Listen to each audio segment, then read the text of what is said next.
Hi, I'm Alex Greene. I did the Masters in Ethnobotany at the University of Kent in 2018 and 19.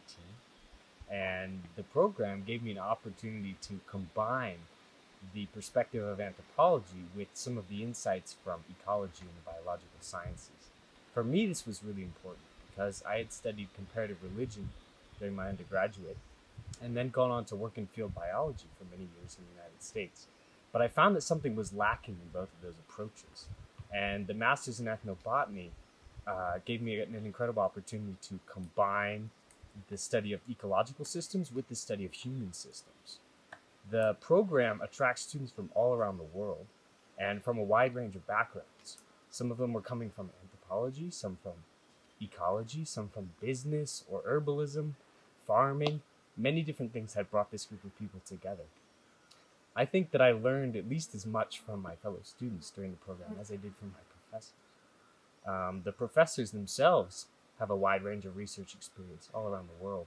And Dr. Rajendra Puri, Dr. Miguel Alexiades, and Dr. Anna Waldstein all bring valuable and very different perspectives to their approach to teaching.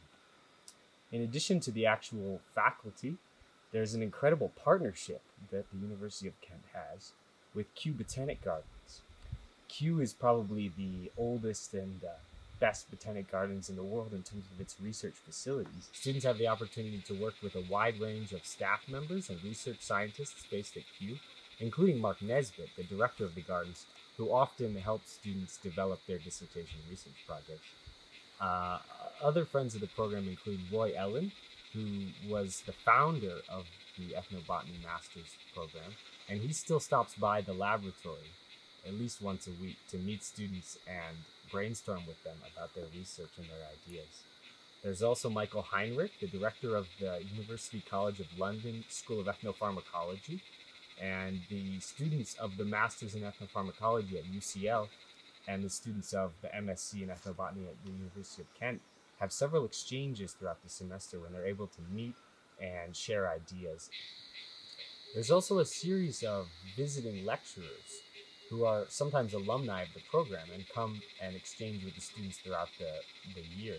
These include Dario Novellino during my year, who is an alumni of the program and works with indigenous peoples in the Philippines, as well as Patricia Howard, who teaches at Wageningen and works on food sovereignty issues, and Gary Martin, the founder of the Global Diversity Foundation. Every student will do an independent research project at the end of the spring semester, and they'll do several months of field work before writing up their final dissertation. During this process, they can take advisors from the ethnobotany program itself, based at the University of Kent, but others also work with people like Mark Nesbitt, Michael Heinrich, and Roy Ellen. For my own research, I ended up finding a way to combine my long-standing interest in religious traditions with my experience in ecology. I traveled to Nepal and I looked at spiritual ecology and the role sacred forests have in the preservation of biocultural diversity. After the program, students go on to a wide range of activities. Some of them go on to begin PhDs.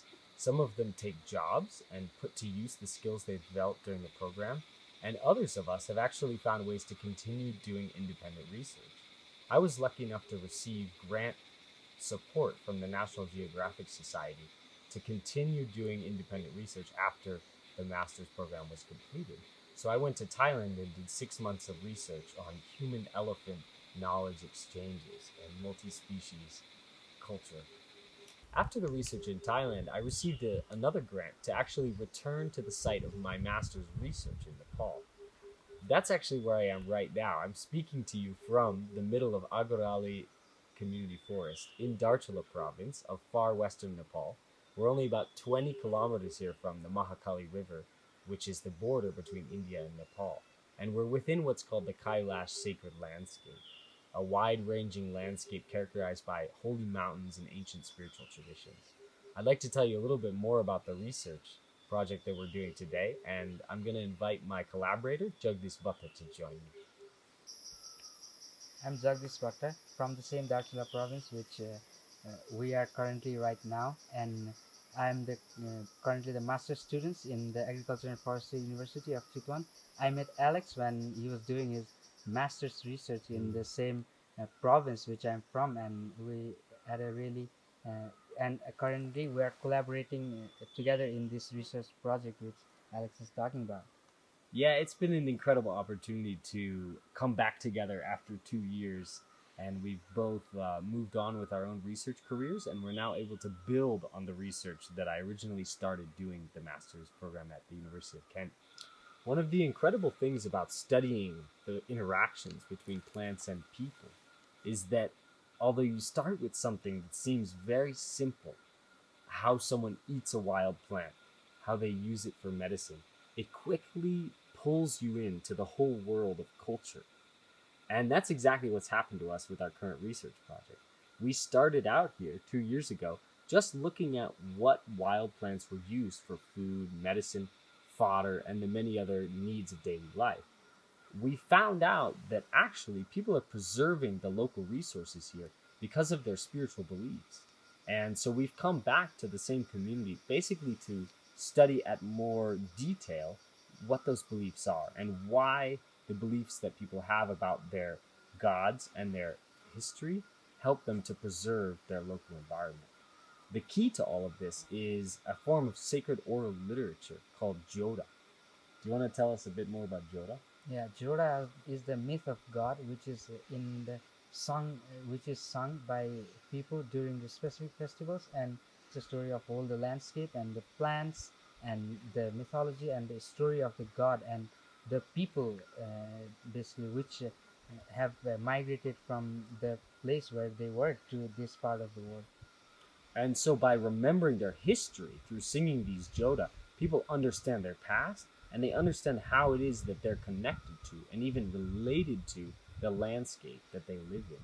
In the case of the community here, the mountain just up this direction is considered sacred because it's the dwelling place of the totemic god that came with the people when they migrated from India.